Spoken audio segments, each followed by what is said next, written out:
Good morning. How's everyone doing today?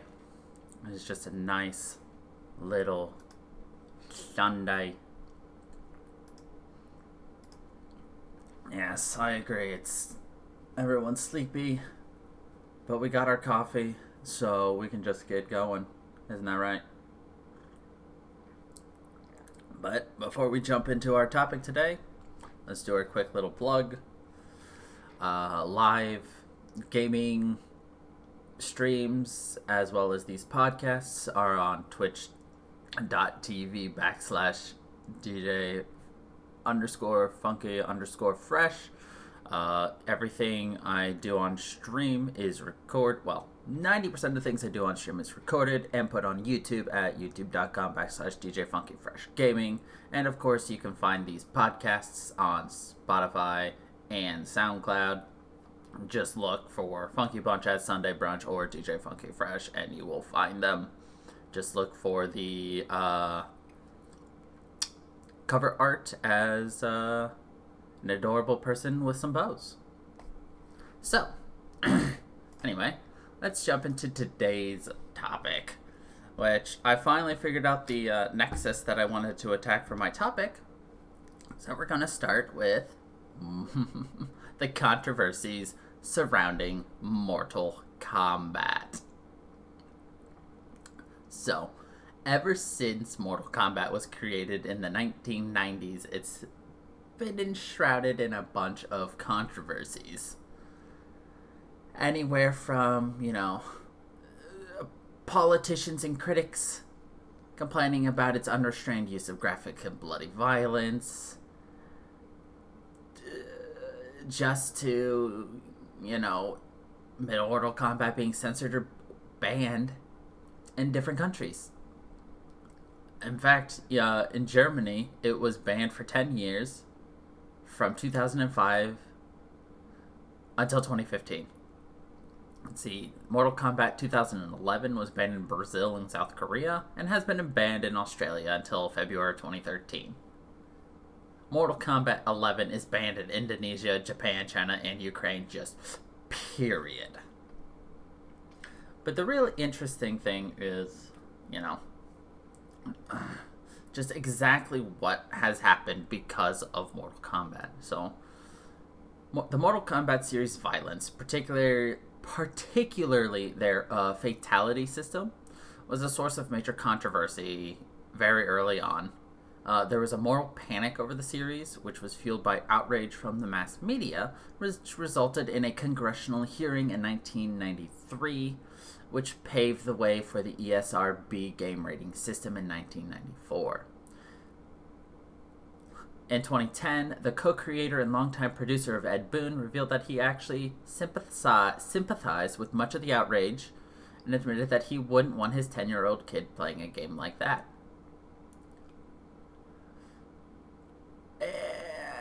I'll save my opinions for later. So we're going to start with the 1993 congressional hearing. So, in 1993, the U.S. Congress had a hearing on video game violence. The Democratic Party, Herb Kohl, and Senator Joe Lieberman. Keep an eye out for Joe Lieberman. He is a huge critic about video games. He detests them. But they both attempted to illustrate why government regulation of video games was needed. They did this by showing clips of the 1992 Mortal Kombat and Night Trap. And Night Trap is another game featuring digitized actors. I don't know much about Night Trap. Probably for good reason, like it was never made again. They brought in an expert, Eugene F. Provenzo, that commented that such games have almost TV quality graphics, but are overwhelmingly violent, sexist, and racist. Nintendo was part of this congressional hearing, and they were on the side of Herb and Joe because they had a policy for screening games that had content like blood and refused to allow gore in their version of Mortal Kombat that was released for Nintendo systems. However, their rival Sega released it with a rated MA13. They allowed it, And they had great commercial success where millions of more consumers chose their version over Nintendo. Nintendo attempted to use that fact to attack Sega during the hearings. Now, my personal opinion on that fact is Nintendo was actually working against the video game system by doing that. Like, yes, their rival had commercial success, but by instigating and elaborating on that system, it could have had a much harsher outcome. Like, if Congress actually decided to step in and regulate exactly a motive, they weren't looking at the big picture. Because if Congress actually successfully got to go in and do things, like regulate things themselves, things could be a lot worse for video games as a whole, and it may not have exploded as it did. So, in response to these developments at the U.S. congressional hearing, Sega's Spanish division canceled the release of their version of Mortal Kombat in Spain because they were afraid that the game would stir up as much controversy there as it had in the U.S. and U.K. Lieberman had been one of the first politicians to voice concerns over Mortal Kombat in '93 and continues to be one of the most avid critics of violent video games. He later referenced the series and Doom in a 1996 statement where he joined Cole and the psychologist David Walsh in a campaign to inform Congress about the new wave of violent video games such as Resident Evil. Mortal Kombat co-creator John Tobias recalled having been pretty pissed off about that because of how he felt that folks like Lieberman have been trivializing real problems with their video game nonsense. Then during the 2000s, the controversy surrounding the series had wound down significantly. In 2006, a writer wrote that while Lieberman had remained one of the video game industry's most persistent critics, Mortal Kombat is no longer the flashpoint of the video game violence debate. Its brand of mano-a-mano brawling is seen as kind of old-fashioned now, and that the likes of GTA, Grand Theft Auto, are serving up the indiscriminate slaughter of innocent civilians. Time commented in 2012 that the reason the 1992 classic remains seminal is because it broke the implicit taboo about what was okay to put in a game. Now, the big thing that actually saved video games occurred in 1994 as a result of these hearings. Interactive Digital Software Association, the IDSA, which in 2004 was renamed into the ESA, founded the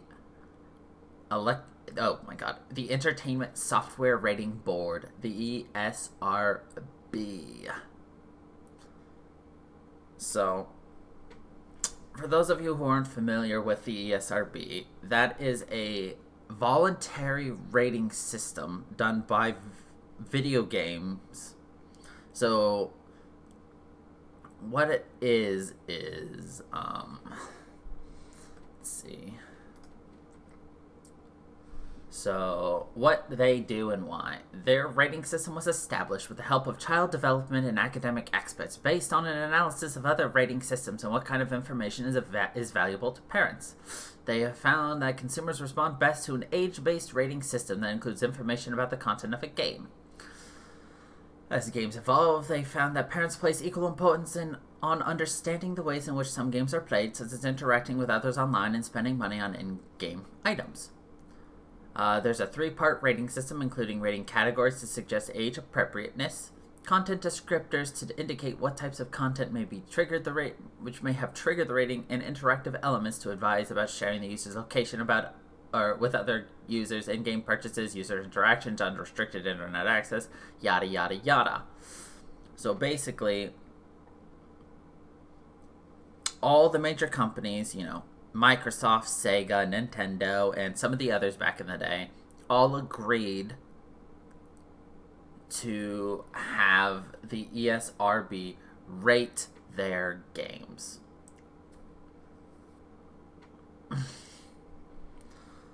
And essentially, by doing that, they agreed to be bound by these ratings.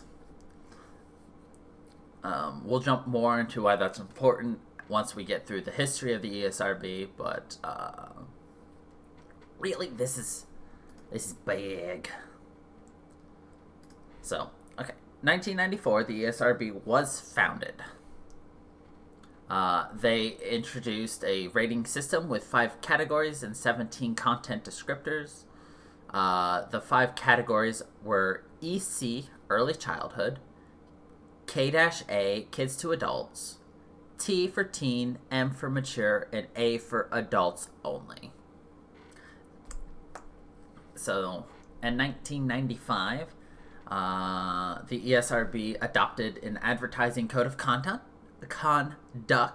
which basically, yeah, it's weird to think about that there was a time before that. Well, before that, we didn't have, no, I don't think we had really violent video games prior to that. 1992. Like, 93 is when, everything exploded with Mortal Kombat. So, it was one of those, they probably didn't have to think about it. And so it was never brought up, Let's see. In 1997, the ESRBI rating system was established for websites with 5 rating categories and 22 content descriptors, most likely the exact same ones, the EC, the KA, the T, the M, the AO. Then an online rating node is established to warn consumers of user-generated content in online-enabled games and on websites. In 1998, the ESRB changed the K-A, kids to adults category, and made it E for everyone. In 1999, the first ESRB public service announcement was launched, featuring Tiger Woods, Derek Jeter, and Regis Philbin. Really? They got Regis? Anyway. As well as the non-pixelated versions of the rating systems were introduced. These are the ones we are very familiar. Rated E for everyone. Exactly.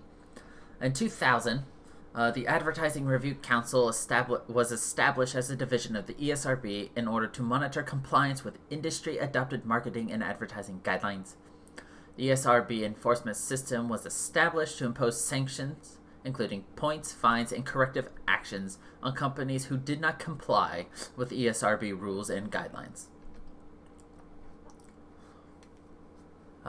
In 2001, there was a new target marketing guidelines for mature-rated games introduced, as well as the ESRB Privacy Online Certification Service launched and sanctioned by the FTC as a safe harbor under COPPA. Let's see, in 2002, the ESRB founding president left and a new person became the new president, yada yada, we don't care about that. In 2003, the ESRBI rating system for websites was discontinued. In 2005, E10 plus rating category introduced for games that may be suitable for ages 10 and up.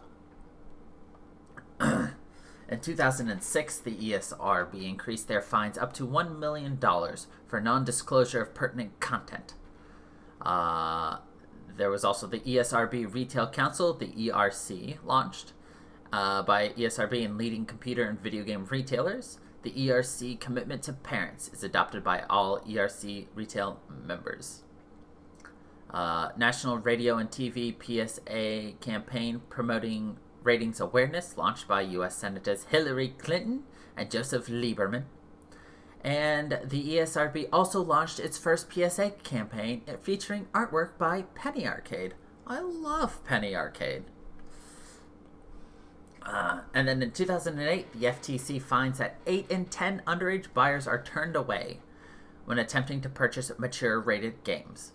The PTA and ESRB release a Parent's Guide to Video Games, Parental Controls, and Online Safeties Guide. Thankfully, at this point, I was 16, and my parents finally let up on what I was allowed to buy video game-wise, so they stopped caring. Let's see. As well as ratings summaries are introduced along with ESRB's mobile website. In 2009, the ESRB Privacy Online launches an EU Privacy Seal certification program, and the FTC's 6th follow-up report to Congress lauds or, just gushes about how good the ESRB is for having the strongest self-regulatory code, and confirms that retailers have maintained their 80% store policy compliance rate. So 8 and 10 for compliance is amazing for a national anything. Like, it's very hard to have 100% compliance, so a lot of the times you have a target of like 60 to 70% compliance. So the fact that video games have an 80% plus compliance is outstanding. So, anyway, 2010, the ESRB launches PSA campaigns with the New Orleans Saints and Chicago Blackhawks, both of which include TV and radio ads running in their respective regions, as well as in stadium and arena. The ESRB Web Council, or the EWC, is established to help ensure that game enthusiast sites post complete rating information and employ age gates on trailers and videos for M and AO rated games. In 2011, the FTC's Mystery Shopper Study finds enforcement of entertainment ratings to be highest among video game sellers, with 87% overall compliance. Which means this was music, this was movies, this was really any entertainment sales, magazines. The ESRB also introduced an automated streamlined process for assigning ratings to console DLC, or downloadable games, DLG. Let's see, there was also the Brown versus EMA/ESA, which I will go into later. The ESRB was commissioned by the CTIA, the trade association representing wireless carriers in the U.S., to develop and administer a rating system for mobile apps. And the ESRB launched TV, radio, and in-arena PSA campaigns with the Washington Capitals. In 2012, ESRB released a new print and online PSA campaign featuring real-life parents and gamers and artwork by Penny Arcade. The ESRB launched a TV and radio PSA campaign with the San Francisco Giants, with airings in AT&T Park and throughout the Bay Area during the 2012 MLB season. You've never looked at... Yeah, apps are rated. Interactive Elements added ESRB ratings for digital games and apps. The ESRB introduces a digital rating service to provide cost-free ratings for digitally delivered games. In 2013, the FTC announced that video game retailers continue to have the highest level of store policy enforcement as compared to other entertainment retailers, with 87% overall compliance. The ESRB's Safe Harbor Privacy Program is rebranded the ESRB Privacy Certified, featuring new seals and privacy resources for existing and new members. The International Age Rating Coalition, the IARC, is incorporated. The IARC begins assigning ratings to games and apps on Mozilla's Firefox Marketplace in 2014. In 2015, the Australian Classification Board becomes an IARC participating rating authority. Google Play develops the IARC rating system, resulting in the display of ESRB ratings for all apps available in North America. In 2016, the Windows Store deploys the IARC rating system for all digitally delivered games and apps. 2017, the Oculus Store deploys the rating system for all VR games and apps. The Republic of Korea's Game Rating and Administration Committee, the GRAC, becomes the newest participant in the IARC rating system.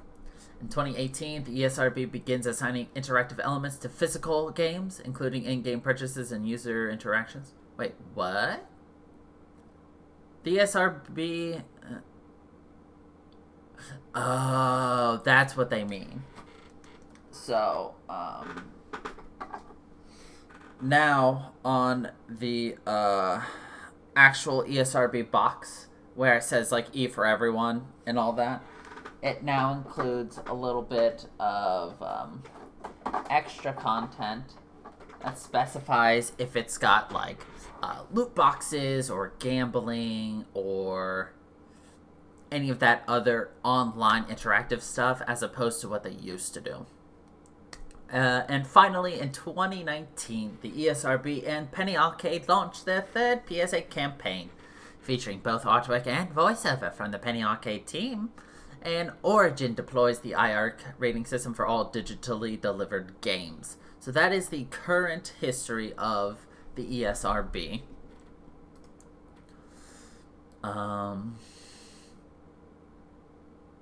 We'll go into that in a minute.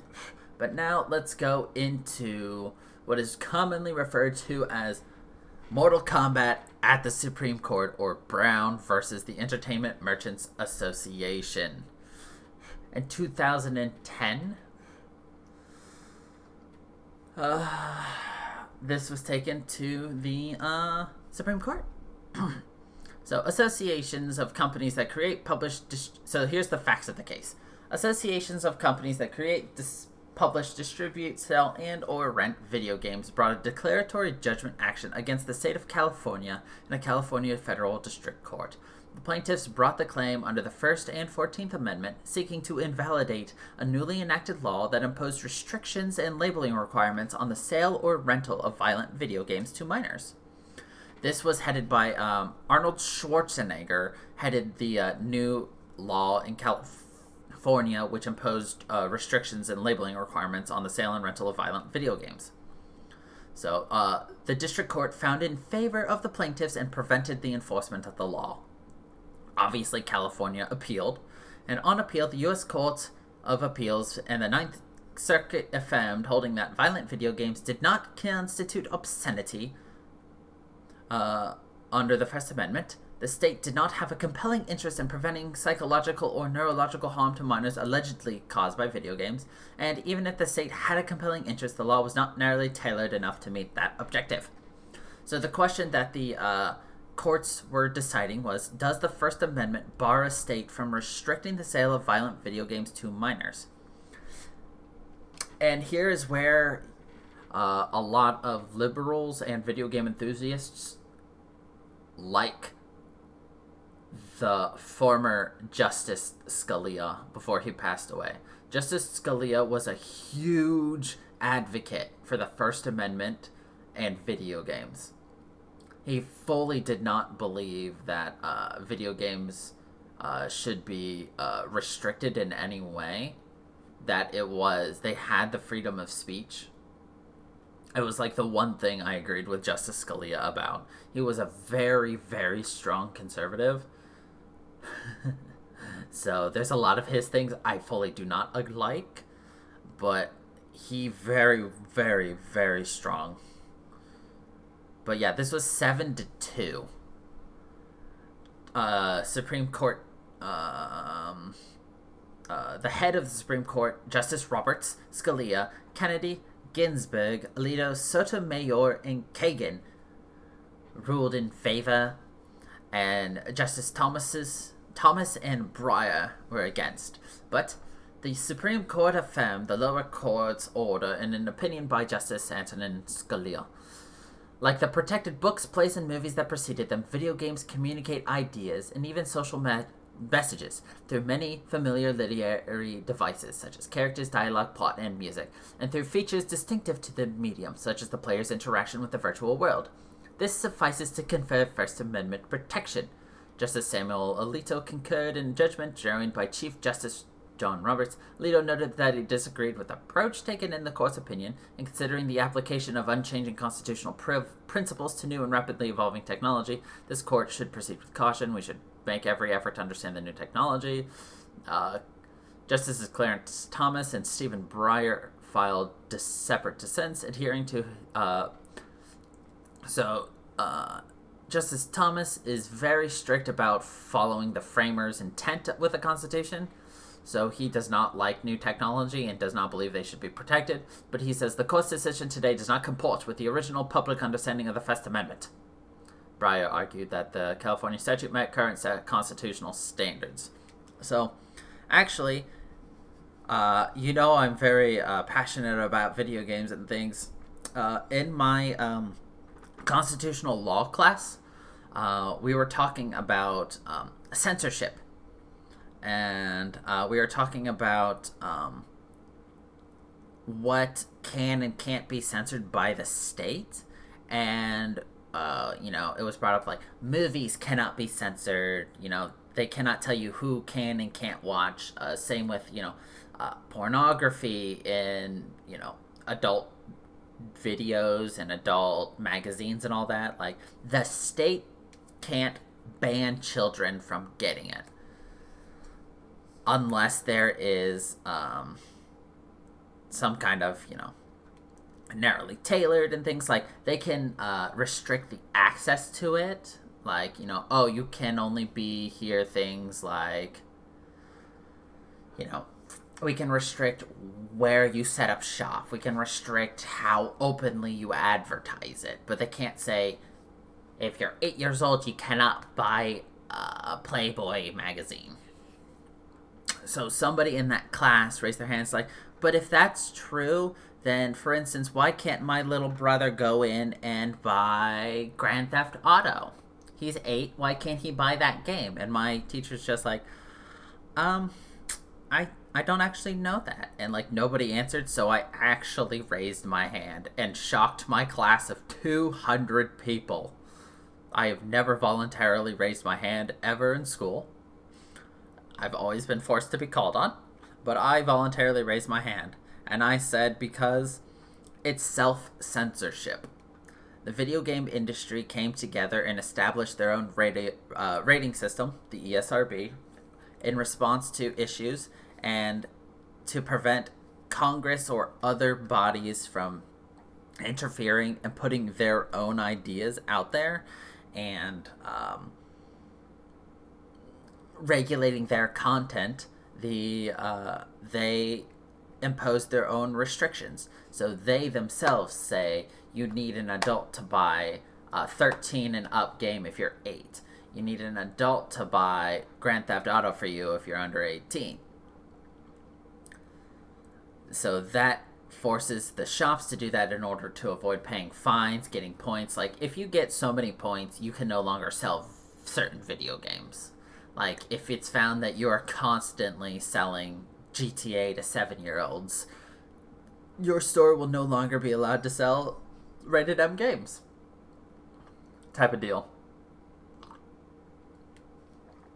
But yeah, because they have their own super strict rating system in place and they enforce it themselves, the states cannot override that, because they'd have to go narrower than what is already being done. And there's no way that they can, one, go narrower, and two, justify why it's narrower. The issue is kids getting their hands on violent video games.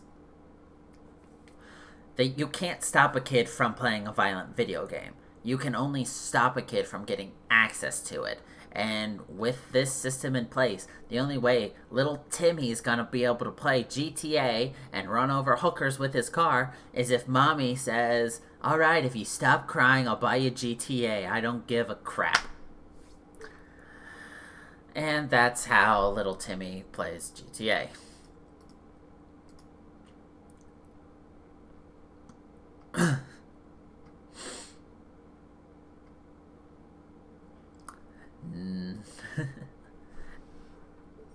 Yay for little Timmy. It's not a yay. We're going to get into why that's not a yay later. We're going to peruse the ESRB Wikipedia real quick to see if we find anything else. Let's see. So, the ESRB assigns ratings to games based on their content using judgments similar to motion picture radio systems used in rating systems used in many countries. They use a combination of 6 age-based levels intended to aid consumers in determining a game's content and suitability, along with a system of content descriptors with specific types of content present in a particular game. More importantly, the ratings also include descriptors for games with online interactivity and or in-game monetization. Like recently, the ESRB is now labeling games that have loot boxes. because a lot of parents got upset that little Johnny was spending hundreds of dollars on Overwatch or CSGO to try to get those skins for their weapons or those skins for their characters. And parents were like, this is essentially gambling. Because of that, you are violating gambling with children, and that's illegal, and yada, yada, yada, yada. In response, games now have to publish the odds of getting things and other things. So, I'll give you my quick down and dirty opinion on loot boxes.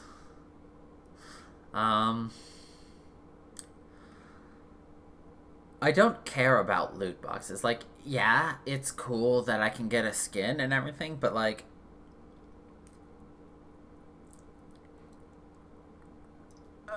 there's only two reasons I give there's only two reasons I will get upset about a loot box. One, if the loot box includes items that would alter the gameplay. As in, a loot box gives you weapon stats. A loot box gives your character new things. Like, things that are essentially pay to win. You know? If you buy this gun, all of a sudden, you're doing 50% more damage. Your reload speed is increased. Your recoil is reduced. Just all these things that enhance you because you got it. But the only way to get that is to purchase it. That is something I have an issue with. As well as I have an issue with loot boxes that are only obtainable via purchasing. Not everybody can afford to buy loot boxes.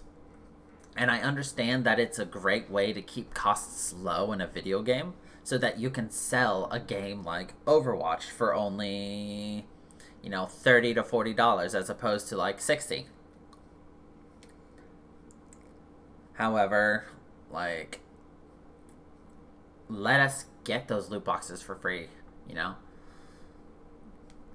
Overwatch does it well, Every time you level up in Overwatch, every time you can get a ton of loot boxes every week just by playing the game.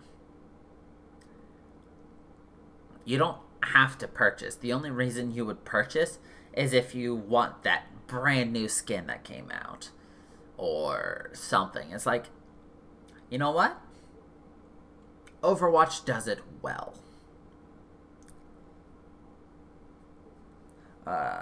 We're going to jump onto Payday 2 because Payday 2 did not do it well. And they got bit hard for it by their player base. So Payday 2 had safes that you could get randomly at the end of a round, which completely fine. You get a random chance to get a safe. However, to open that safe, it's similar to CSS and CSGO. You have to buy a drill or a key, or like Killing Floor 2. You get a USB. However, you need to get the key to open said crate, said safe, said USB. So you may have the random item, but you have to pay to unlock it. Now, that's why I don't like CSS and Killing Floor 2's loot system. Yes, Killing Floor 2 has an alternative for it where, you still get random items as well when you play, and then you can melt those items down, and then you can then turn around and randomly get a new weapon of a higher quality, or skin, not weapon. So, it does have a workaround, but it's still mainly if you want a certain weapon out of a certain thing or a certain cosmetic out of a certain thing, you gotta buy for it. And I hate that. I hate it. But now, Payday was worse. So, Not only did you have to buy the drill, which was $250 to open the safe,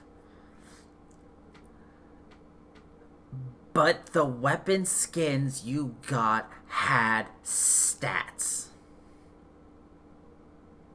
So you could get a weapon with plus damage. You could get a weapon with plus concealment. You could get a skin. You could get a skin with better accuracy, better recoil reduction. It had game-altering stats.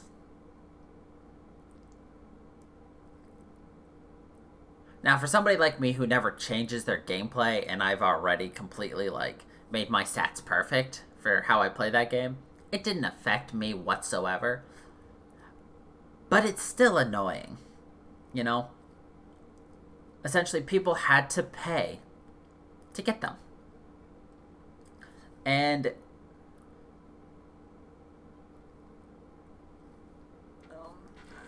I can get into the history of why the loot boxes were introduced, and I can fully tell you it's not the developer's problem. So what happens is Payday 2 obviously was running the end of their life, and they were getting close to not supporting it anymore because they're starting work on Payday 3, which will probably come out in 2 years, but that's a different point. But they needed money, so they had to sell their rights to Payday 2 to a publisher. So they still, owned the game. They still, were developing content for the game. But a company now owned the game and made the decisions. And they said, you know what's really big?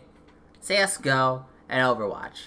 Let's introduce safe drops. And people have to buy drills to open it. And then they get skins.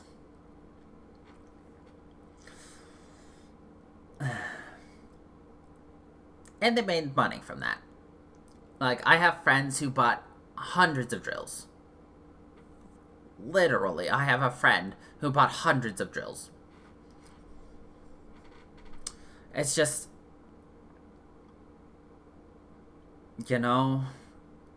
and obviously, the publisher of Payday 2 just got hit hard with criticism, especially once it was found out that there were stat-altering skins. And yeah, to make a long story short, eventually they made enough money to buy back their rights for Payday 2, and the moment they did, they did away with the drills for the saves. So they made it so if you still own drills, you could still use them. They were not obsolete. But they introduced new safes that you could open at any time. That way, you'd be like, oh man, yeah, I got my stuff. And so you'd get that safe, you'd open that safe, and that was that. And actually, just recently, they abolished the drills as well. So now, all those old ones that you needed to use a drill, if you still had them, you can open it for free. So, yeah. Anyway, that was me jumping on that. That was a huge tangent, but, whatever. Let's see. So, back to the ESRB. So the ESRB rating system is enforced via the voluntary leverage of the North American video game and retail industries for physical releases.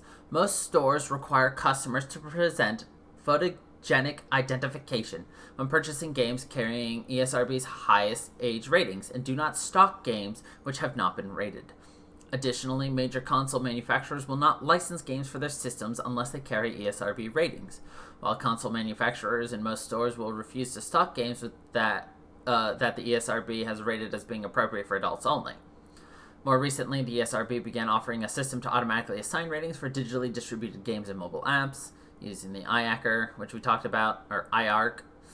So, alongside its rating systems, the ESRB provides certification for online privacy, And then, of course, obviously, we just talked about, but the Brown versus the Entertainment Merchants Association ruled that video games are protected speech, and laws attempting to pass and attempted federal and state laws to force retailers into compliance has been deemed unconstitutional because they are already being self-regulated, and it is considered protected speech. So I asked Panda a question because I was curious about it.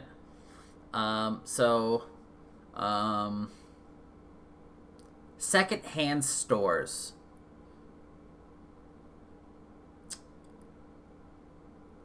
Technically, they don't have to follow ESRB ratings, because ESRB ratings are for video game and retail stores. The ESRB does not enforce secondhand stores. So it's a lot of, for those secondhand stores, it's a lot of the cashier being aware of, hey, this is a rated M game, and this is a 7-year-old Timmy. Timmy, do you have identification showing that you are over the age of 18?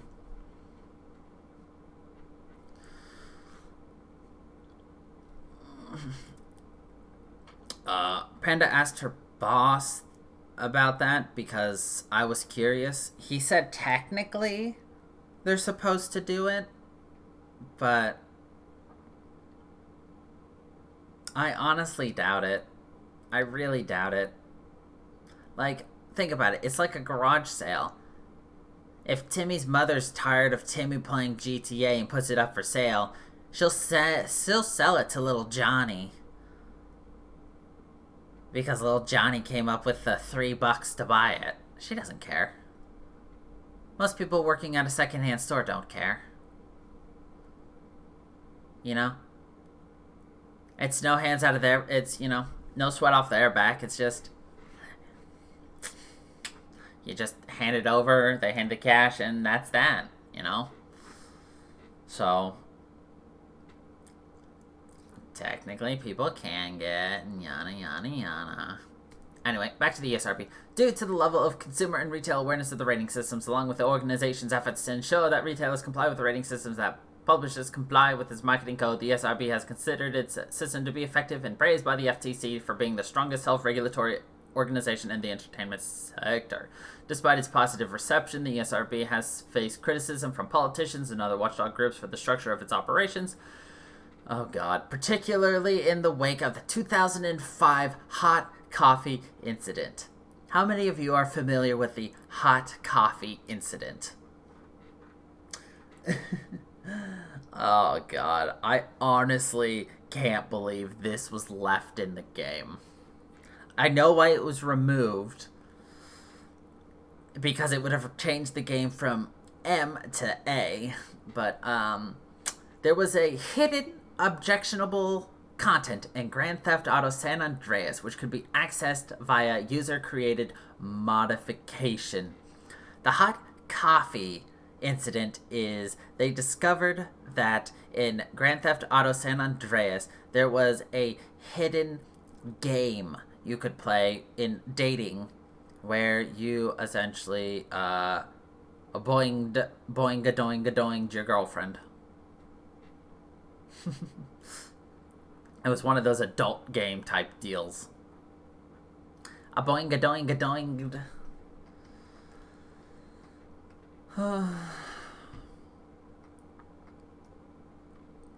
So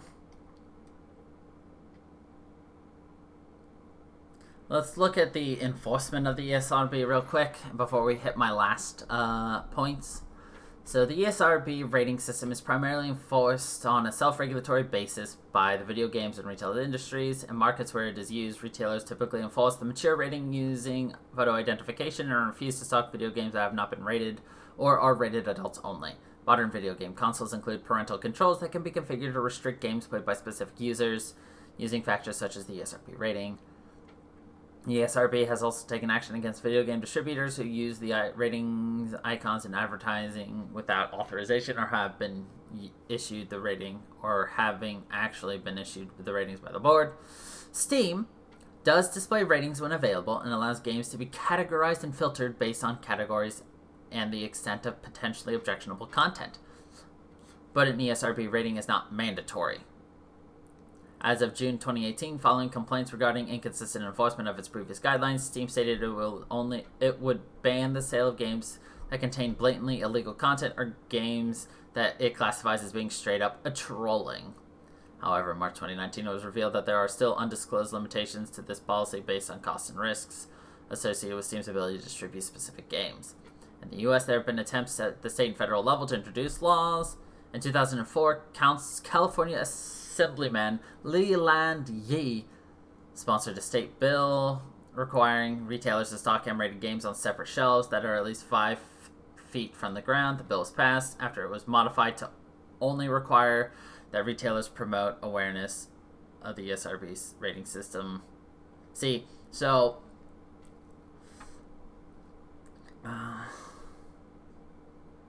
hold on, I'm reading something. So that is a instance of a very specific, narrowly tailored law that works. So this was not banning the sale. This was putting M-rated games separated from the rest of the games and putting it up to a height that kids generally can't reach. Of course, Leland Yee, in his next year, then attempted to ban the sale of violent video games to minors. But that was struck down, obviously, as in Brown v. the Entertainment Merchants Association. So, yeah. Now let's jump into the next part about video games. Violence and video games.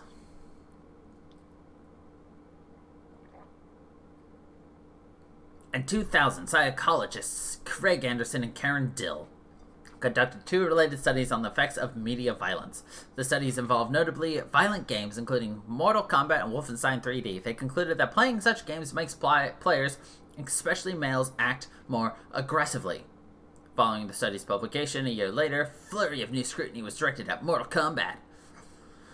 2008 experiment by Richard Bartlett, Christopher Harris, and Callie Brewy also examined how playing Mortal Kombat Daily Alliance affected subjects' hostility and heart rates. They interpreted their findings as evidence that players exhibited more aggressive thought, activated, and semantic memory. In 2010 experiment conducted by psychologists Brad Bushman and Brian Gibson using Mortal Kombat vs. DC Universe and 2 other violent games, Resistance, Fall of Man, and Resident Evil 5, the authors concluded that aggression-stimulating effects of a violent video game can persist long after the game has been turned off if people ruminate about violent content in the video game. The following year, Dr. Brock Bastian from the University of Queensland School of Psychology performed an experiment in which participants played Mortal Kombat, fighting against each other and against artificial AI opponents. The study, published in the Journal of Experimental Psychology, claimed to have found evidence that playing violent video games lead players to see themselves and their opponents as liking core human qualities such as warmth, open-mindedness, and intelligence. Therefore, there is a potential long-term effects of violent video game play and suggests that repeated exposure to dehumanizing experiences may result in chronic changes in self-perception. And Bruce oh my god, I can't say his name. Dr. Bruce said there's a fear that this simulated violence can translate into real-life violence. So here's the issue.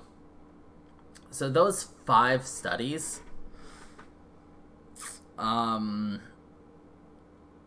have been found to have not been actually sufficient to prove that violent video games cause violence.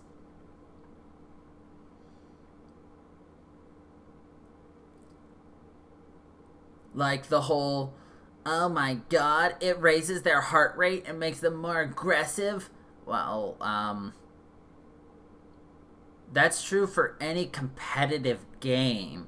if you're doing a 1v1 against somebody and you start losing, you're gonna get angry. That's if you're playing a sports game.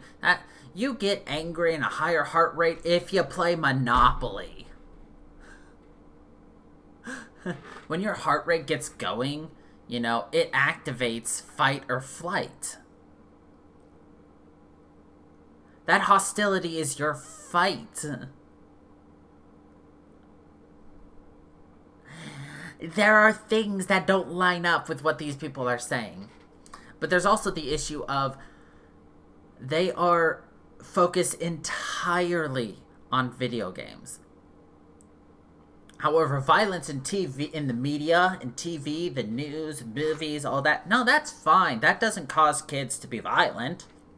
It's the video games they play. That unrealistic violence. Not like those realistic movies about Rambo. Or, here's a fun fact. The TV show 24, the entire series is conducted over a total of 9 days.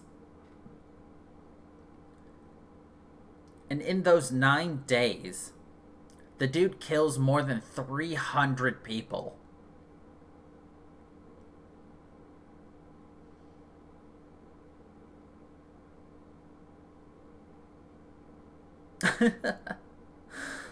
That averages out to be he kills 1.5 people every hour. But no, that's not causing violence. Somebody playing Mortal Kombat where you rip out someone's spine is considered to be realistic and causing violence. But real-life violence. In the aftermath of Columbine High School Massacre in 1999, the subjects of Doom and Mortal Kombat returned to congressional hearings about the alleged impact on children. United States President Bill Clinton stated that video games like Mortal Kombat, Killer Instinct, and Doom, the very games played obsessively by the two young men who ended so many lives in Littleton, make all children more active participants in simulated violence. Attorney Jack Thompson, a Christian conservative activist against sexual themes and violence in video games and other entertainment media, represented the families of 3 of the Columbine victims in unsuccessfully trying to sue the producers of Doom and Mortal Kombat. So you're going to sue them, but you're not going to sue the gun makers who sold the kids, the Columbine High School children, the guns. No. It's the video games, not the actual items. So, some critics have alleged that Mortal Kombat series influenced particular cases of real-life lethal violence other than the Columbine Massacre, such as in 1999, Brazil banned Mortal Kombat, Postal, Carmageddon, and 4 first-person shooter games for allegedly inspiring 24-year-old medical student Mateus da Costa Mieres' deadly shooting rampage at Morumbi Shopping in Sao Paulo, which was primarily blamed on Duke Nukem 3D. In 2007, 20-year-old Patrick Morris used a shotgun to kill 15-year-old Diego Aguilera in Klamath Falls, Oregon, in what prosecutors alleged was a drug-related deal. However, Morris's defense attorney alleged that violent video games such as Mortal Kombat may have blurred Morris's ability to distinguish reality and the consequences of his actions. I'm going to read this after I'm done. In 2008, in the so-called Mortal Kombat murder case, 17-year-old Lamar Roberts and 16-year-old Heather Trujillo were accused of fatally beating Trujillo's 7.5-year-old sister, Zoe Garcia. The pair told investigators that they were acting out moves from a Mortal Kombat game. At a preliminary hearing, prosecutor Robert Mueller stated Zoe Garcia was the object of abuse by both Heather and Lamar, and they caused these injuries with Mortal Kombat. Roberts and Trujillo were convicted of murder. The victims' parents said they were convinced that Mortal Kombat's story was fabricated by the killers. In the aftermath of the Sandy Hook school shooting, Wayne LaPierre, the vice president of the NRA, named 4 violent video games, including Mortal Kombat, as contributors to the increased incidence of killing sprees in the U.S. Many commentators regarded that choice of Mortal Kombat as odd and outdated.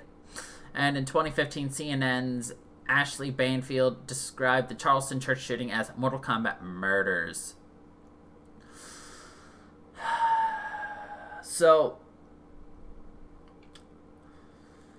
video games have become the scapegoat for murder, and that has been honestly perpetuated by the NRA, because the NRA does not want the blame to be shifted onto the easy access of guns.